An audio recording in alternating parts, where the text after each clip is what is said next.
Yeah. So topic of this week is international marketing. And as we discussed that whether it is international marketing or a domestic marketing, the basic principles remain same. The application of the principles in terms of marketing strategies that differs. And there are certain identical factors that is there in international marketing, and the marketer has to consider those factors before making marketing strategies. We are going to discuss those factors today. Now,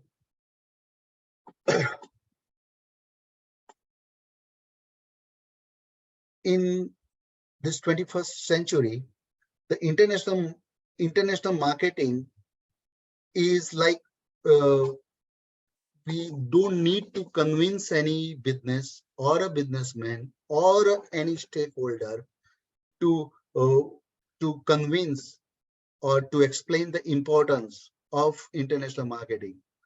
There are huge opportunities in the business. The world is global village now. So sitting anywhere, you can have business anywhere. The IT industries is a big example of it. And other businesses like which is related to IT, but not exactly IT. For example, Uber. Okay, so it's a perfect example of uh, the need of international marketing and the importance of international marketing. And as I said, that globalization is process through which individual or organization becomes increasingly interconnected. Now, look at this situation. There is a warsome situation going on somewhere in Northern Europe, which is in Russia and Ukraine. And we are living extremely south in the world, and we are getting affected with it. Our supply chains are getting affected with it. Okay. Last couple of years when we had pandemic, and we realized the importance that how much we are important with each other. What happens if supply chain is being blocked? Right. So no, hardly any country in this world would have been, if I'm not knowing, like I don't know any country. Even North Korea requires Chinese support in terms of their basic necessities, energy necessities, and so on and so forth. So you would find hardly any country that doesn't need any international support.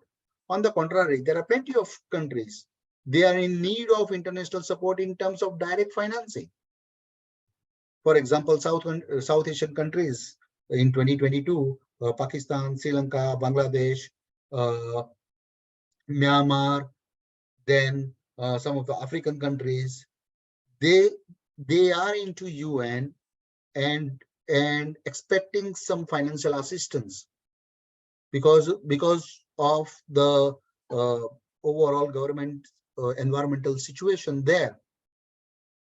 Somewhere there is a political issue, somewhere there is an economical issue, somewhere the supply chain is badly affected with the pandemic, and then there is a uh, uh, uh, very significant changes happen in environment, uh, and that has led them with the energy crisis. So the international marketing is no need to explain anyone that it is extremely important, because international business is a threshold requirement in this globalized sort of environment. Now, let's come very specific to the international marketing conceptualization. So there is one categorical difference between the domestic market and the international market. If, for example, you are having a business in Australia and you want to develop a product or a service for Australian, so you would make one product or a service that suits particular customer of Australia. But then the same product, if you want to make it internationalized, then you have option, or you have to think about this concept about standardization or a customization. Now, standardization means what? That the product which is in Australian market, the same product will run in international market. You will launch same product in the international market without any basic ingredients changing. For example, furniture.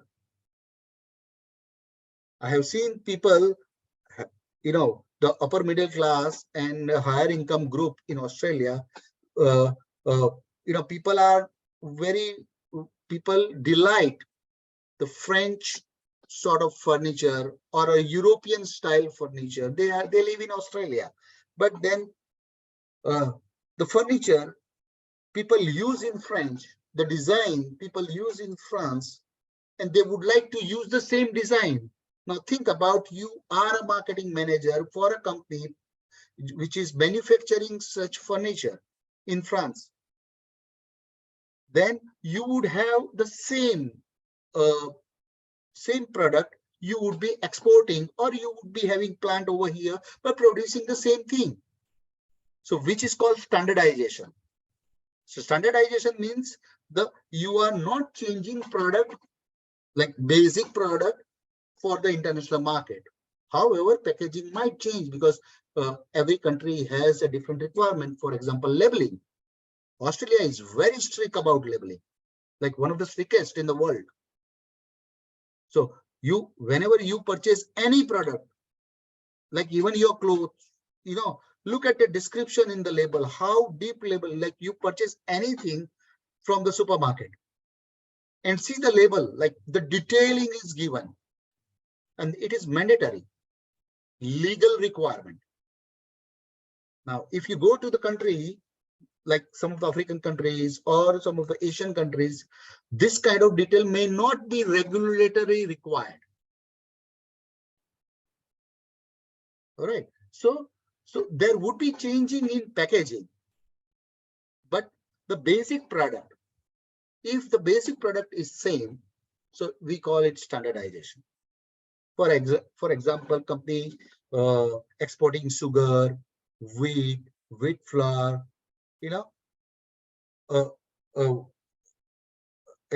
for example, any Thailand-based company is producing wheat flour.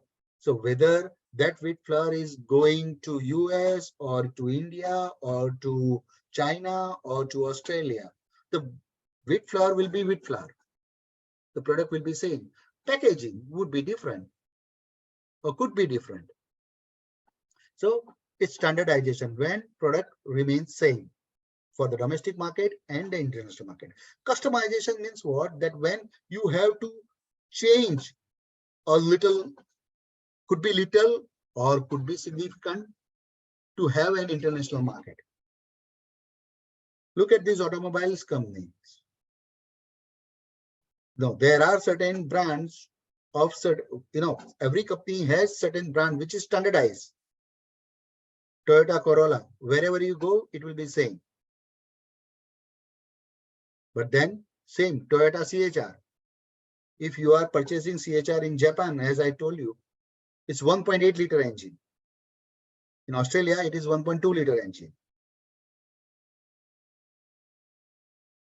RAV4 in Australia is 1.8 liter engine.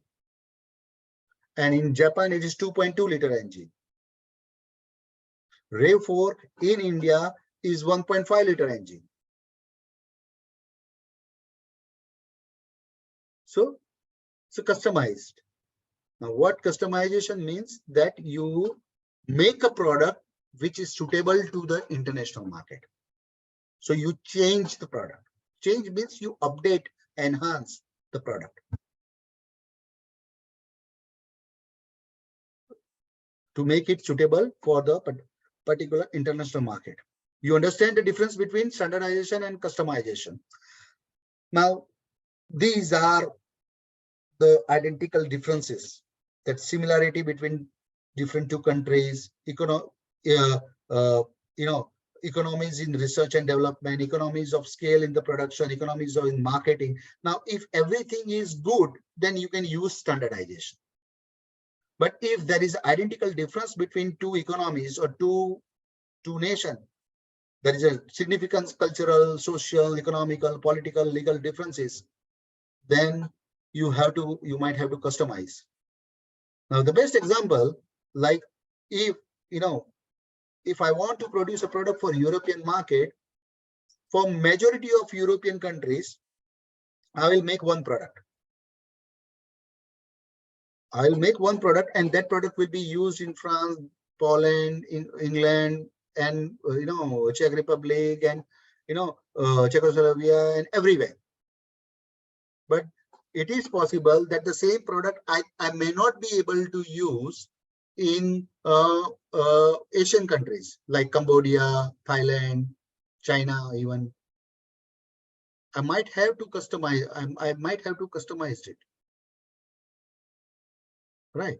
So for standardization, there are certain requirements that economy should be similar, like, in terms of economical factors should be similar, that purchasing power parity and income of the citizen of that country, if it's same, if culture is same, the scale of production, more or less it is similar, then there is a uniformity of control. Like, you don't need to do much variety of marketing, then you can use standardization.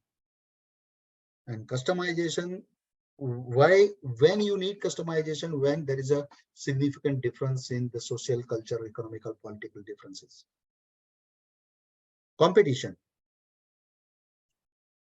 if there is a, the level of competition is different, you can't standardize for Indian market, you can't standardize any product for Chinese market, you have to change.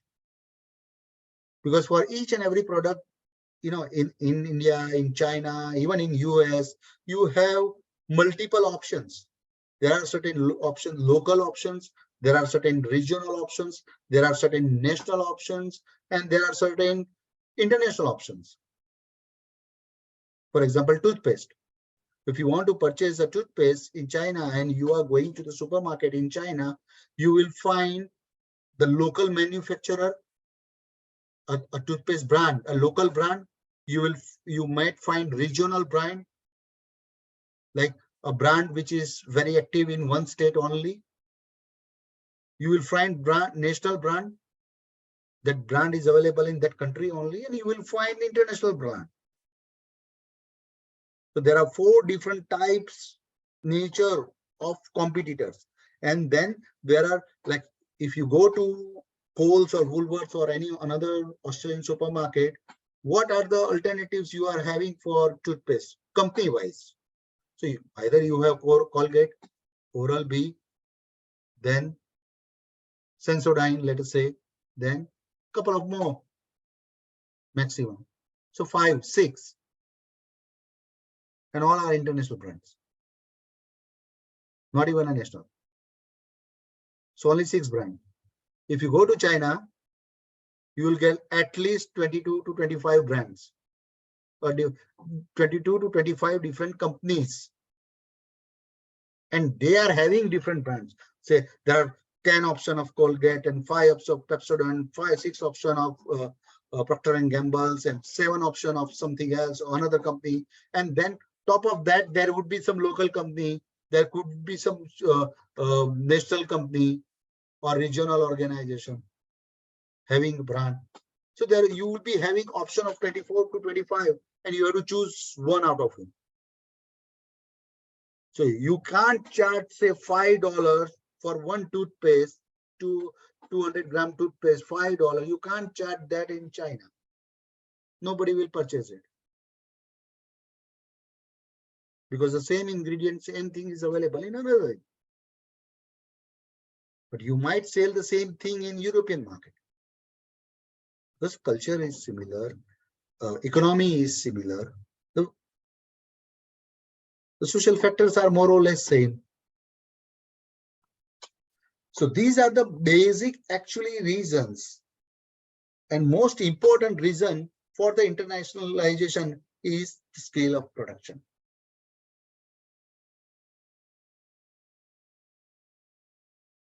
Scale of production and scale of economy.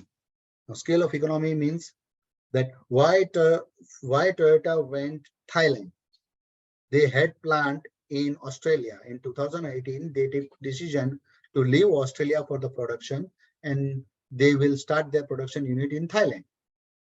So half of the Toyota here, the car available here, half of the cars are mainly produced in Thailand, some of them in Japan, some of them in India, and they are assembled here. It's economies of scale. It is more economic to them, it is more profitable to them, and with that they can give better value to the customer because they would be able to reduce the price. So the global trade is extremely important, right?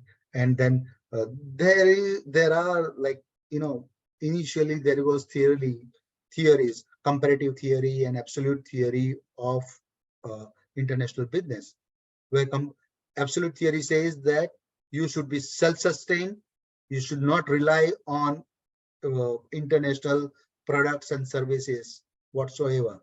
You try to, and you develop yourself to live with the resources that you have got.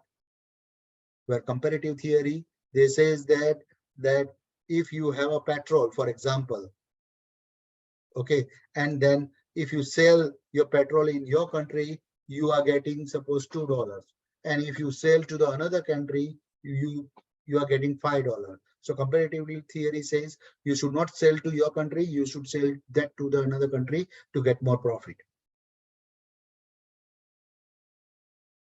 and which is now a global equilibrium is there. So if you will see the petrol prices, for example, petrol prices, so you exempt the OPEC country, the country who are producing the petrol, so they would have a cheaper petrol rate because they have petrol with themselves. But then rest of the countries, if you'll see, the price would be more or less similar in the similar economy.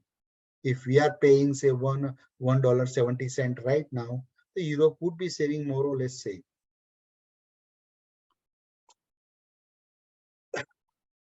Now,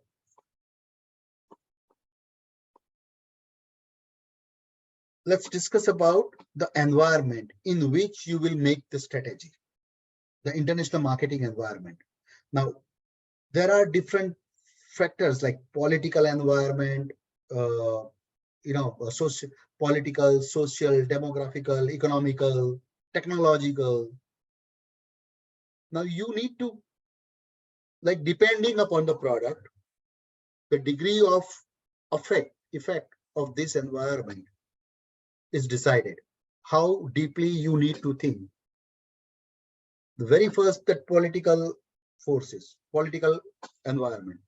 Now, political environment can be categorized too. Like, one is like, the country specific political factor. Now, for example, if you take decision to export something to, for example, to Malaysia, so then you need to think about that. Okay, first of all, is Malaysian government is permitting? So answer is yes. Now, how strong the Malaysian government is? Now, tomorrow, if government is changing, then they might say no. Now, today they are saying yes, and I am investing, some millions of dollars. And then after 2 years, country say no. Then what would happen? So the country specific political factors are the most important. But apart from that, there is another, that how good the relation that country is having relationship with our country. That is also important.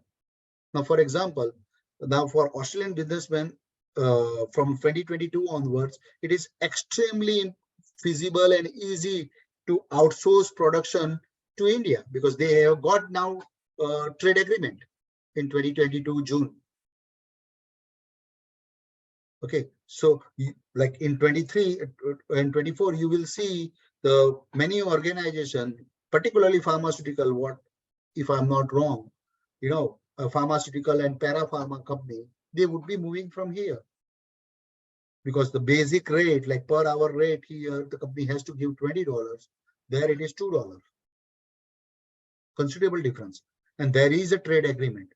So the trade agreement will be helping businesses with that excise and other taxes. So the political factor, when you choose your business, you have to choose very wisely. And these are the analysis. And then you will select the country to market in. Then economic forces,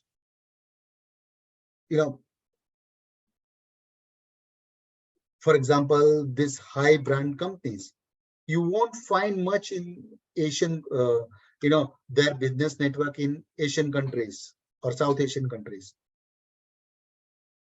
Now, brands like, for example, Gucci, Flora, or Chanel, or brands like other, like, which is high income group brand, even clothing, Arrow, right? There would be very selected stores in Asian countries and East Asian countries, very selected store where you will get it, because they only exports. They don't do business. They are doing business sitting their own country, because they know that purchasing power parity is good, but this is high income sort of product, and there are really limited market in these countries. But there is some, so they will have some outlets available where you will get these things. But if the same thing, if you go, like, if you are in Australia, if you are in like any another prosperous European or North American countries, you will comparatively whatever brand you are looking at, it will be easily available to you. So the economic forces, sociocultural forces, you can't think that you will be exporting coffee in Australia and you will be successful just like that. No, Australia itself is a good coffee market, the domestic market, right? You can't standardize, even though coffee is very standard product. Technological factors, the business you are in, how much effective, what are the opportunities, what are the chances the technology that you are using for your product would be updated. Now, this smartphone has destroyed so many businesses. Very first Kodak business, camera roll, camera printout, alarm clock, and so on and so forth. Not only that, now phone is replacing even banking. No, I just heard that that big 4 banks in Australia are taking decision that in next 2 years time, there won't be full-time teller in the bank. Teller means if you want to withdraw, for example, $10,000 in cash, you need teller for it. The cashier. There will not be the cashier's job in the bank. Now it is already been started. Like, you can pay money to someone on their phone number, their pay ID.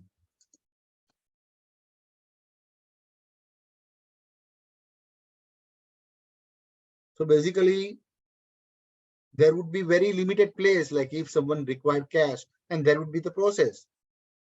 If I am going to bank right now, like today, like I want to withdraw 20,000 cash, I can withdraw it.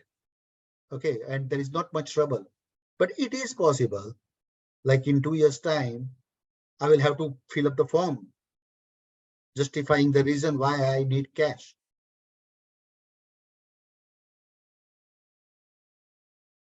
You can't say just, oh, I want to keep in my pocket. No.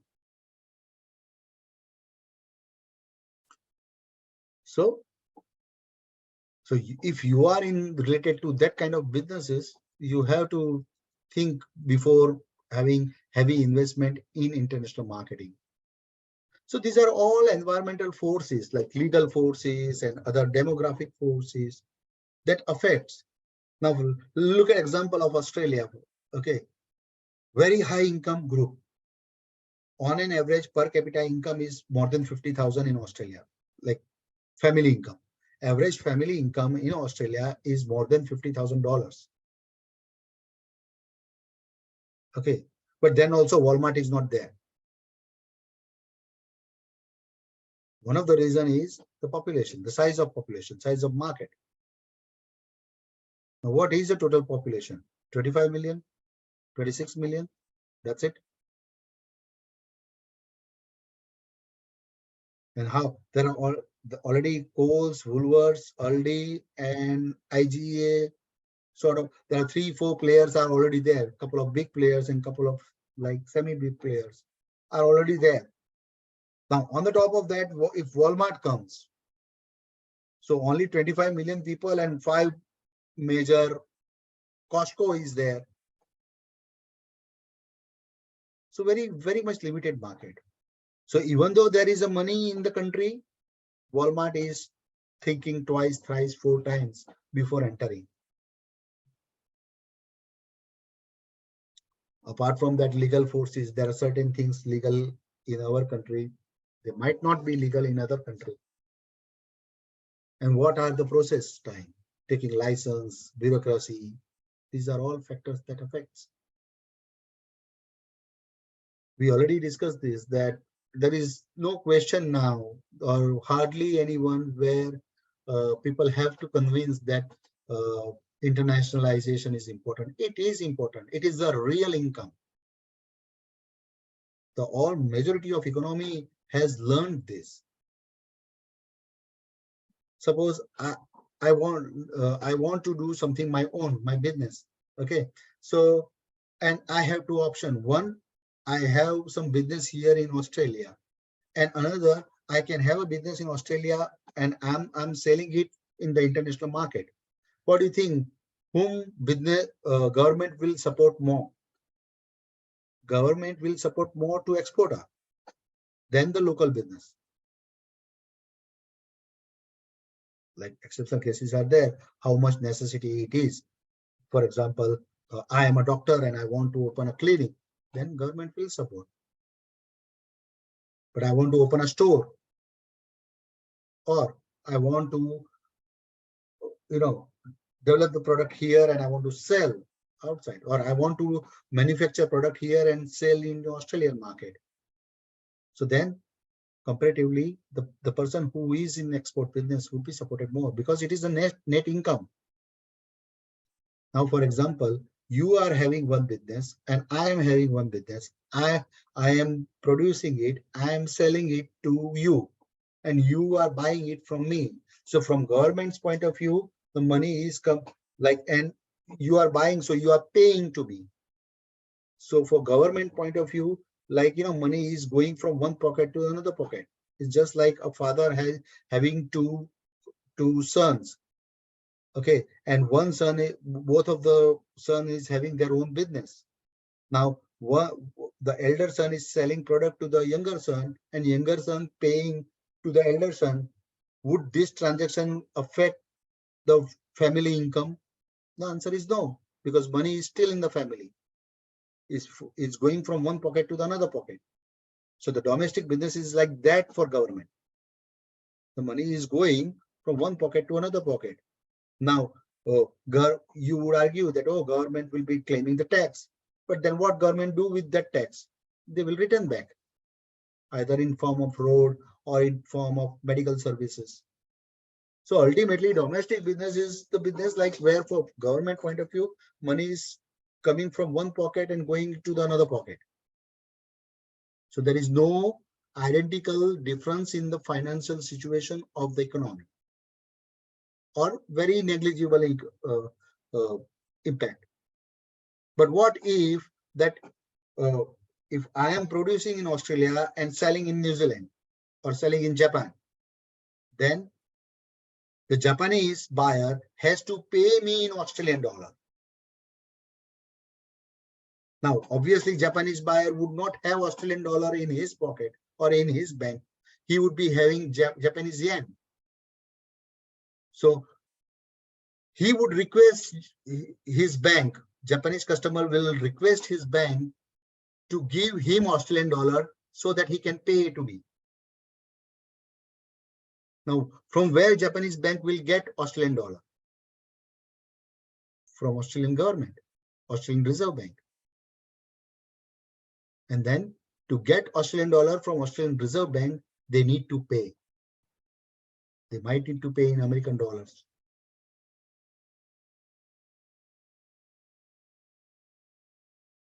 Right. So and then that money is coming to Australia. That means this is net earning of the economy, is export income. Is earning, and that have a significant effect in economy. It's just like in our example, the father has two sons and both of the son is selling outsiders. Then the question is whether the financial position is being affected. Yes, it's positively affected, but doing business with each other will not impact the home's financial position. All right. Now, how to select overseas market? So you refine, there are 207 countries. Now, what is your product? What are your products or services? And then whom are likely to purchase it more? And then you consider all these factors. You choose top 3 most feasible countries and you have a research on it. And then you select one. Now, the last part of this is mode of entry, that if you want to do the international business, you have a different way to enter in. Very first thing is exporting. Exporting means you are producing in one country and you are selling in another country. Very simple word, we use it in our day-to-day life, export. The exporting can be categorized 2 ways, direct export and indirect export. Direct export is what, like, as I said, that Arrow or Gucci Flora or Chanel, they produce there and they just sell to that direct customer. Indirect exporting means you have a supply chain into the international market and you sell to your supply chain, and then supply chain will be selling to the direct user, which is indirect exporting. Second is direct investment. So direct investment, where you are Australian citizen, you are having factory in Thailand to sell your product in Thailand, or you are having factory in New Zealand and selling your product in New Zealand. Okay, so that is a direct investment. What happened to this?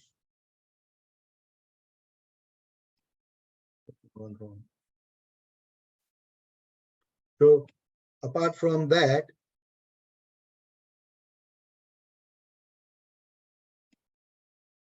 there are different ways that you can enter into the market. The first one we discussed, exporting, which is direct exporting or indirect exporting. Second one could be that direct investment. Third one could be the franchising. You can have you can give franchises like McDonald's and Hungry Jack's, and these are all international brands. They are doing business here.